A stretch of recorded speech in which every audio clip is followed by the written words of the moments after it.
When people hear Finland, they usually picture one thing: snow, silence, a cold, distant place at the edge of Europe. But that image misses something important, because Finland isn't quiet in the way people think. It's intentional. What surprised us wasn't how empty it feels, but how deliberately this country chose a different way to live. And once you notice that, Finland becomes fascinating. A country that never needed to be loud. Finland doesn't try to impress. It doesn't dominate headlines. It doesn't market itself aggressively. And that's unusual. In a world obsessed with visibility, Finland chose something else: privacy, space, trust. Here's the first surprise. This country works not because people are watched, but because they're trusted. And that changes everything. Why silence means something here. In many cultures, silence feels awkward. In Finland, it feels normal. People don't fill space with noise. They don't speak unless there's something to say. This isn't coldness, it's respect. Here's the contrast most outsiders don't expect. Silence here doesn't mean distance, it means comfort. And once you experience it, small talk starts to feel exhausting. And that mindset shapes far more than conversation. A society built on trust, not control. Finland consistently ranks among the most stable countries on Earth, not because of heavy surveillance, not because of strict punishment, but because systems are designed with the assumption that people will do the right thing. Children walk to school alone. Lost wallets are returned. Public services function quietly. Here's the shock. This level of trust sounds ideal, but it requires something rare: collective responsibility. Nature isn't an escape here. In Finland, nature isn't a vacation. It's part of daily life. Forests cover most of the country. Lakes outnumber cities. Seasons shape routines. People don't visit nature. They coexist with it. That changes priorities. When nature is normal, excess starts to feel unnecessary. If you're drawn to places that quietly do things differently, places that challenge the idea that louder is better, subscribe.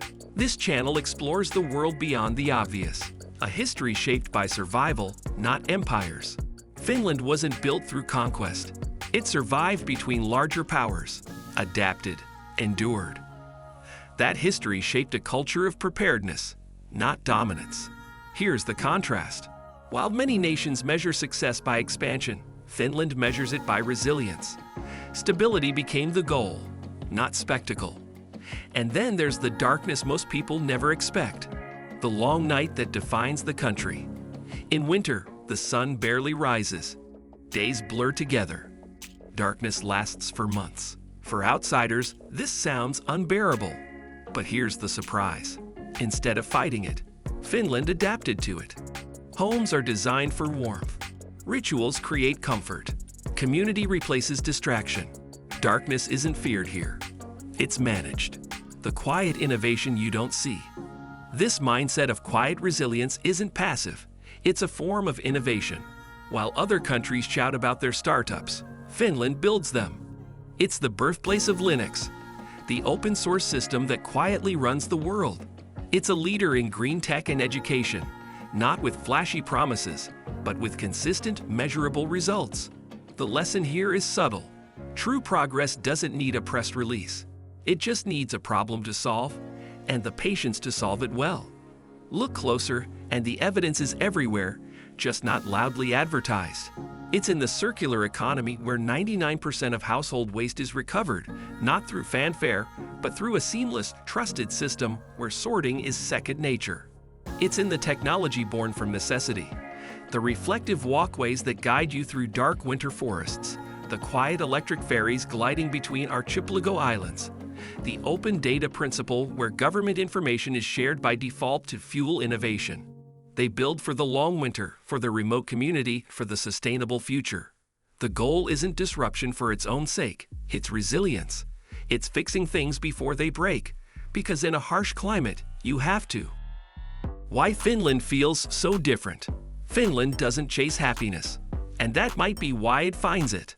Life here isn't about extremes. It's about balance. Work ends on time. Nature is protected. Personal space is respected. This isn't utopia. It's intentional moderation, and that feels radical in today's world. This feeling of difference comes from a foundation of practical equality. It's in the flat hierarchy where a CEO might take the bus to work and eat in the same cafeteria as an intern. It's in the world-class public libraries that serve as community living rooms where you can borrow sewing machines, recording studios, or simply sit in peaceful warmth. It's in the aesthetic restraint, clean design, functional architecture, uncluttered spaces. This moderation isn't deprivation, it's curation. It removes the noise so you can notice what matters: the quality of light on snow, the taste of a wild berry, the comfort of a well-made chair. This balance creates a profound sense of agency. Life isn't something that happens to you in a frantic stream of demands. It's a series of intentional, manageable choices.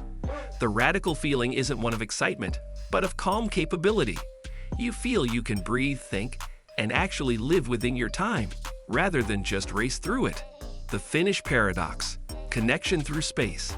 There's a paradox at the heart of Finnish society. People give each other immense physical space. On buses, you take an empty seat, not the one next to someone. On a park bench, you sit at the far end. In a queue, the gap feels almost ceremonial. Yet this distance doesn't create isolation. It creates mutual respect. The space is a form of consideration. It says, "Your piece is as important as mine, but look closer and you'll see the connection it enables."